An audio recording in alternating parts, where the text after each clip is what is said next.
Muy buenas amigos, hermanos, bendiciones.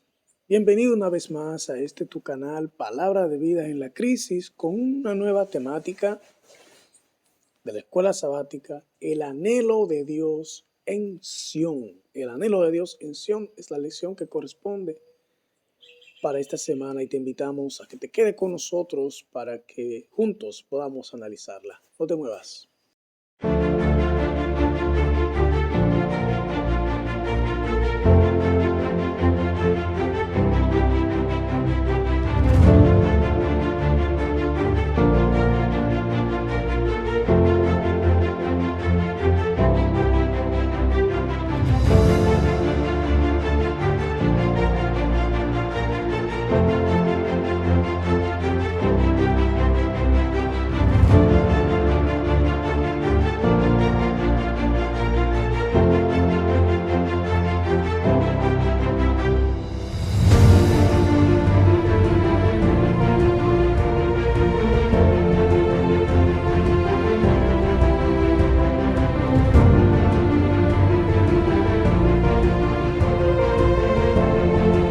Muy bien, aquí estamos con esta temática del libro de Salmos, estudiando lecciones interesantísimas como la de la semana pasada, y esta semana tendremos otra también muy interesante.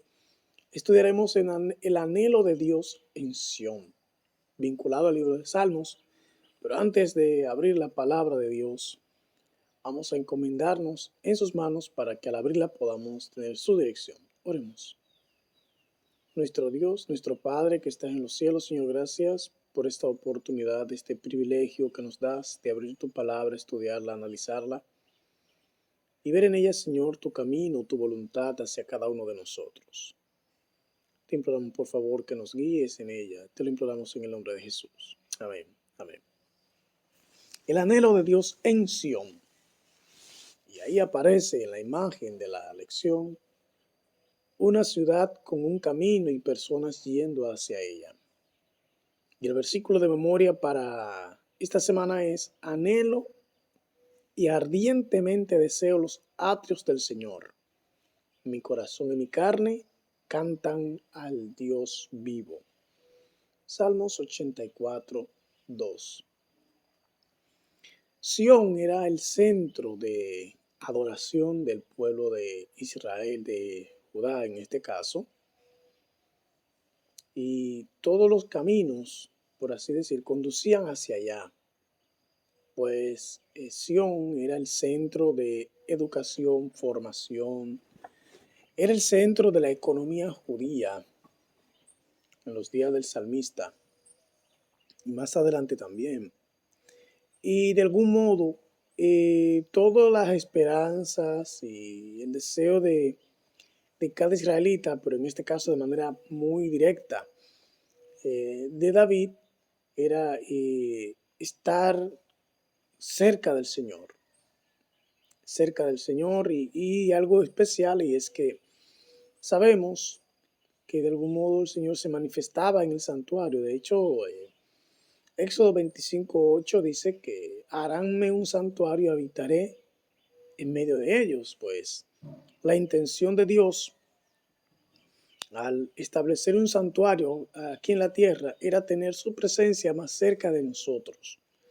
Está más cercana a sus criaturas para brindarle lo que más necesitamos, y es la garantía de un Salvador presente, constante y que vela por nuestras necesidades. Los cantos de Sión son himnos alegres que magnifican la belleza de Sión y la soberanía del Señor, quien reina desde su monte santo. Estos salmos a menudo alaban los méritos de la casa del Señor y expresan un amor por el santuario que se encuentra también en otros salmos. Muchos de estos salmos fueron compuestos por los hijos de Coré, quienes experimentaron de primera mano la bendición de la casa del Señor como músicos del templo. Eso lo encontramos en 1 Crónicas 6, 31 y 38. Y como guardianes de la puerta del templo, que está en 1 Crónicas, capítulo 9, versículo 19. Sión representaba la viva presencia de Dios entre su pueblo, como dijimos, y también la garantía de su bendición en medio de ellos. Así que puede ser que hoy no lo veamos de ese modo porque la dispensación en cuanto a la manera en que la gracia se manifiesta hacia nosotros hoy es distinto, pero no deja de estar presente la alegría y la magnificencia de cuando nos juntamos a adorar a nuestro Dios, sentir su presencia en medio nuestro. Lección del domingo. Un día en tus atrios es mejor que 1000 fuera de ellos. Y aparece una pregunta, según Salmo 84, 1 al 4, ¿por qué el salmista anhela habitar en el santuario? Y yo quiero que vayan conmigo al libro de Salmos, capítulo 84. Salmo 84. Vamos a responder esta pregunta.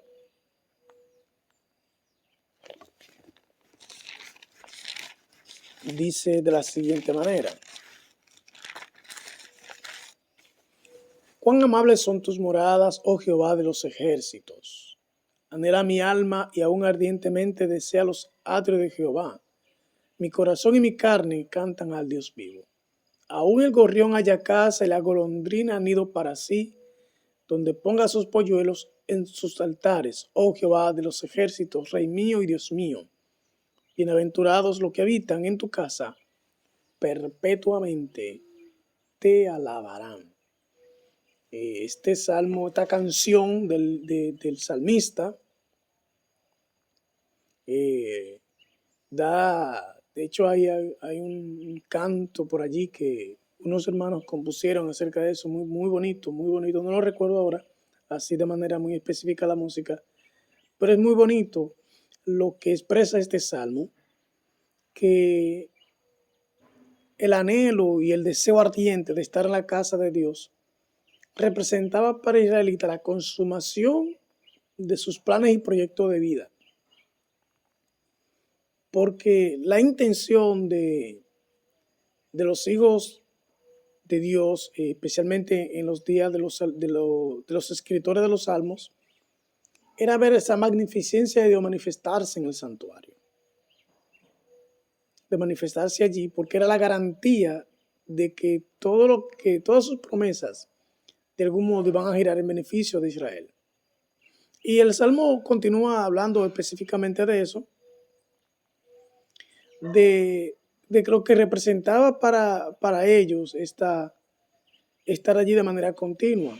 Ahora bien, también era un motivo muchas veces de tristeza cuando esta presencia no se manifestaba, porque se entendía entonces que no se estaba haciendo las cosas como Dios decía. El santuario, toda la actividad del santuario mostraba la forma en que Dios se maneja con relación a su santidad y cómo se maneja también con relación al pecado. Pues allí en el santuario se mostraban la forma en que Dios considera este asunto. De modo que, por eso dice el salmista, bienaventurados los que habitan en tu casa, perpetuamente te alabarán. O sea, era una dicha estar constantemente allí, porque posiblemente nosotros pensemos que era solamente estar postrado o cantando. No, había toda una actividad continua en el santuario donde los adoradores podían involucrarse de manera activa. La adoración en Israel no era un asunto pasivo, como muchas veces lo manifestamos nosotros. No, era algo que ellos podían tocar, caminar, ayudar, en fin, muchas cosas se podían hacer dentro del santuario que hacía del adorador una delicia estar allí, estar en contacto con las cosas santas, con las cosas sagradas, lo hacía a ellos sentirse más cerca de Dios y tener de algún modo esa experiencia profunda de estar en contacto con el Todopoderoso. Era algo muy impresionante, algo que de hecho cuando el adorador salía del templo, pues de algún modo se llevaba esa impresión, llevaba en su fuero interno esa certeza de que había estado con Dios y que eso podía transmitírselo a sus hijos, a su familia, a sus amigos, a con quien de algún modo tuviera esa relación cercana con Él, pudiera transmitir esa experiencia hermosa de haber estado con Dios. Nadie que de algún modo haya estado en contacto con el Todopoderoso no tiene algo en específico que contar. Siempre hay algo nuevo, algo distinto, algo que motiva, algo que anima a todo aquel que de algún modo está en contacto con la presencia divina de Dios. Así que esto era lo que de algún modo buscaban experimentar todos aquellos que entraban en contacto con el santuario. Y por eso decía, un día en tus atrios es mejor que 1000 fuera de ellos. Porque al estar en contacto con las cosas de Dios, el alma se involucra con su creador y es restaurado a su imagen una vez más. Por lo tanto, para nosotros hoy que vivimos en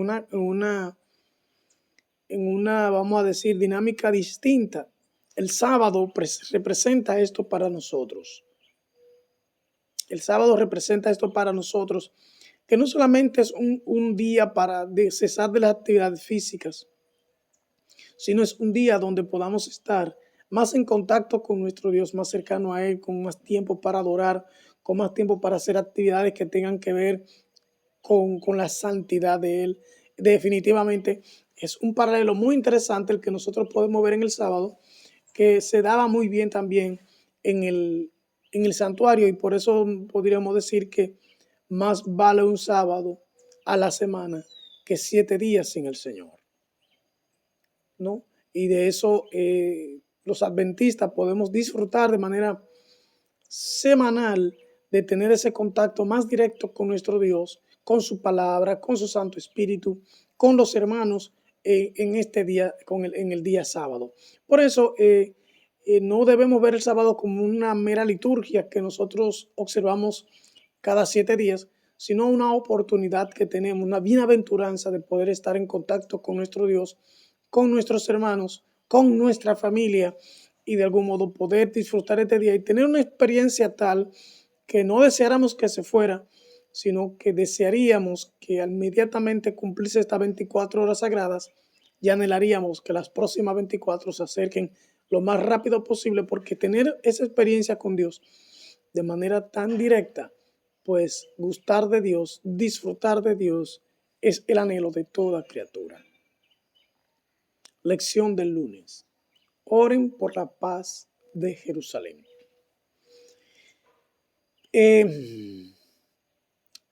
Jerusalén muchas veces, en muchas ocasiones, según el Salmo 122, vamos a leer estos salmos, Salmo 122 del 1 al 5, dice lo siguiente: yo me alegraré con los que me decían, a la casa de Jehová iremos. Nuestros pies estuvieron en tus puertas, oh Jerusalén, Jerusalén, que se ha edificado como una ciudad que está bien unida entre sí, y allá subieron las tribus de Jehová, conforme al testimonio dado a Israel para alabar el nombre de Jehová, porque ya están los tronos del juicio, los tronos de la casa de David.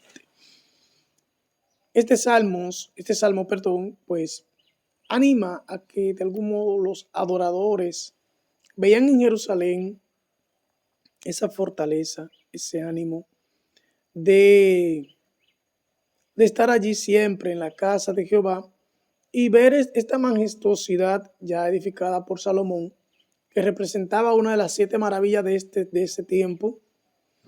Era para ellos una emoción, y llegar, por ejemplo, de otras partes del país a hacer esas actividades, cómo encontrarse con amigos, viejos amigos, con familiares que hacía mucho tiempo que no se encontraban, y en las fiestas que Israel tenía, que eran 7 al año, ellos de algún modo vivían una vida de continua adoración a Dios en todo lo que tiene que ver con el santuario, y ellos veían que de algún modo había que orar por Jerusalén y de mantener de algún modo esas actividades en la santidad que el Señor requería, porque eso lo representaba inclusive a ellos como pueblo, era una identidad nacional esto, y el no tenerlo de manera continua, pues también daba como la sensación de que como pueblo ya no había nada que lo pudiera a ellos identificar como tal y a lo cual ellos aferrarse de algún modo, algo por lo cual luchar, algo por lo cual permanecer. La oración por la paz de Jerusalén invoca las bendiciones de Dios sobre la ciudad y sus habitantes y une a los fieles haciendo que la paz se extienda entre ellos. Jerusalén solamente puede ser la ciudad de la paz si existe paz entre Dios y su pueblo y entre los hijos de Dios. Así, la oración por la paz de Jerusalén transmite un llamado al pueblo de Dios para vivir en paz con Dios y entre ellos mismos. En la paz de Jerusalén el pueblo prosperará. Salmo 147, versos 12 al 14. Este salmo nos enseña que la oración por el bienestar de la comunidad de fe debe ser el tema principal de las oraciones de los hijos de Dios, porque únicamente un pueblo de Dios fuerte y unido puede proclamar las buenas nuevas de la paz y la salvación de Dios al mundo. Sión, hogar de todas las naciones. Salmo 87, 1 y 2, miren esto. Salmo 87, 1 y 2. Dice, su cimiento está en el monte santo. Ama Jehová a las puertas de Sión más que todas las moradas de Jacob. Interesante que cuando hablamos de hogar de todas las naciones en Sión, es que de algún modo geográficamente Israel estaba ubicado en un camino, vamos a decir, internacional, donde por allí transitaban muchas naciones, muchos pueblos de algún modo tenían que estar en contacto con Jerusalén. De modo tal que todo el que transcurría por allí podía ver la manera en que los israelitas tenían para adorar, para conducirse, su economía, su forma de vida en lo que tiene que ver la salud, las relaciones interpersonales, en lo que tenía que ver con la educación de las familias, de los hijos, con lo que tenía que ver también su forma de hacer política, con lo que tenía que ver con su relación con la armonía comunitaria, en fin, todo lo que formaba el estatus de Jerusalén, las demás naciones podían verla. Y así a la vez se convertía también en un hogar para todos ellos, para los peregrinos, para los extranjeros, que de algún modo muchas veces buscaban un lugar para donde guarecerse o detenerse en posada para refrescarse, alimentarse y descansar. Israel se convirtió en esto en un momento determinado, tanto así que no había nación en el mundo conocido de esa época que no percibiera algo de lo que era el pueblo de Dios. Y Sión, el templo, como era el centro de toda la actividad judía o del pueblo de Dios, ellos podían ver también cómo se adoraba al verdadero Dios, que era el objetivo, y así se instruían de algún modo especial en lo que tiene que ver la adoración a Dios. La gloria de Sión atrae a todas las naciones hacia Dios y así las fronteras del reino de Dios se extienden hasta incluir a todo el mundo. Fíjate que Dios no trata a las demás naciones como ciudadanos de segunda. Si bien se describe a Sión como el lugar de nacimiento espiritual de todos los pueblos que aceptan al Señor como su Salvador. La buena disposición de Sión a adoptar a todos los pueblos, ¿de qué manera encuentra su cumplimiento en la gran comisión de la iglesia de predicar el Evangelio a toda nación? ¿Cómo encaja esta idea con nuestro llamado a predicar el mensaje de los tres ángeles? De que nosotros no somos exclusivos, de que nosotros no somos los únicos y de que hay un mundo allá que espera de nosotros para que le compartamos el mensaje de salvación. Seguridad y paz de Sión. El Salmo ofrece una vívida descripción del mundo en crisis y lo retrata con imágenes de desastres naturales de una intensidad sin precedentes. Ahí está en Salmo 46, 2 y 3. La imagen de esa agua turbulenta suele representar a las naciones rebeldes y los diversos problemas que los impíos causan en el mundo. Del mismo modo, el Salmo 46, las imágenes de las calamidades naturales representan el mundo controlado por las naciones que desatan guerras. Evidentemente es un mundo sin el conocimiento de Dios, porque Dios está en medio de su pueblo y donde Dios mora abunda la paz. Sin embargo, aunque el mundo lo rechaza, Dios no abandona el mundo. Dios está presente en el mundo porque está en medio de su pueblo. Y esto es importante que nosotros lo entendamos, porque mientras hayan hijos de Dios fieles aquí en la tierra, muchas de las calamidades se detienen. De hecho, el hermano Juan dice que la paz que el mundo goza de manera relativa se lo debe específicamente a los hijos de Dios que habitan en el mundo. O sea, muchas veces aquí en República Dominicana, en Perú, en Colombia, en Estados Unidos, en Europa, o donde quiera que haya un hijo de Dios, Dios retiene la forma en que puede ser destruido un pueblo simplemente porque haya hijos de Dios fieles, y esto lo podría afectar. Pero llegará el momento en que esto ya no será así, sino que Dios, ya cuando retire su gracia y sus hijos sean sellados ya confirmados para la eternidad, pues tristemente este mundo se verá en una crisis sin precedentes. Sin precedentes. Y el tiempo de esto no está lejos, porque los anuncios, de hecho, hasta de una tercera guerra mundial ya están allí. Ya los vientos de guerra desde una tercera guerra mundial están allí. Y que el Señor nos ampare en su misericordia, porque esto será más devastador que las dos anteriores. Porque los elementos de guerra que hoy existen son superiores a los que antes existían. Los mecanismos, la tecnología ha hecho que esto sea inclusive un elemento que puede ser mucho más devastador. Por lo tanto, que nuestros pies, nuestro ánimo pueda hacer cada día en buscar de Dios y llevar a otros a que también acepten la salvación. Inamovible como el monte de Sión. Salmo 125, 3 al 5. Quiero leer esto. Dice: ¿por qué no reposará la vara de la impiedad sobre la heredad de los justos, para que no extiendan los justos sus manos a la iniquidad?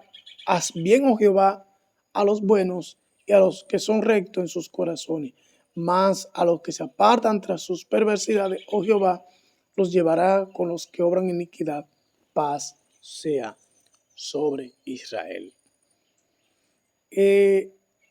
Este salmo lo que está de algún modo es evocando una oración a Dios para que cada quien reciba conforme a sus obras. Y aquí, de algún modo, muchas veces el justo se ve tentado a actuar como el impío por la supuesta prosperidad que se ve en ellos. Pero como dijo el salmista, hasta que contemplé el santuario vi el fin de ellos. Y este fin es muy triste, porque la gloria terrenal que obtuvieron, la prosperidad terrenal que obtuvieron, no pudieron detener su calamidad. Quiero terminar con un pensamiento que aparece aquí de la hermana White, que está en El Camino a Cristo, la página 159, 160, que dice: la entrada del pecado en el mundo, la encarnación de Cristo, la regeneración, la resurrección, así como otros asuntos que se presentan en las Sagradas Escrituras, son misterios demasiado profundos para que la mente humana los explique o siquiera los entienda realmente. Pero no tenemos motivo para dudar de la palabra de Dios, porque no podamos comprender los misterios de su providencia. Por doquiera se ven maravillas que superan nuestro conocimiento. Vamos entonces a sorprendernos de que el mundo espiritual haya también misterios que no podamos sondear. La dificultad estriba únicamente en la debilidad y las limitaciones de la inteligencia humana. Dios nos ha dado en las Sagradas Escrituras pruebas suficientes de su carácter divino, y no debemos dudar de su palabra, porque no podamos entender los misterios de su providencia.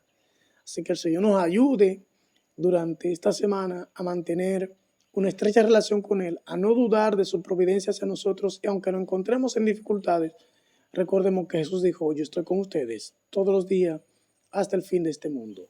Oramos para terminar. Bendito Dios y Padre que estás en los cielos, gracias por el privilegio de estudiar tu palabra a través de la lección de escuela sabática. Por favor, Señor, ayúdanos a tener una relación más estrecha contigo durante esta semana y vivir de manera que podamos glorificar tu nombre. En el nombre de Jesús. Amén.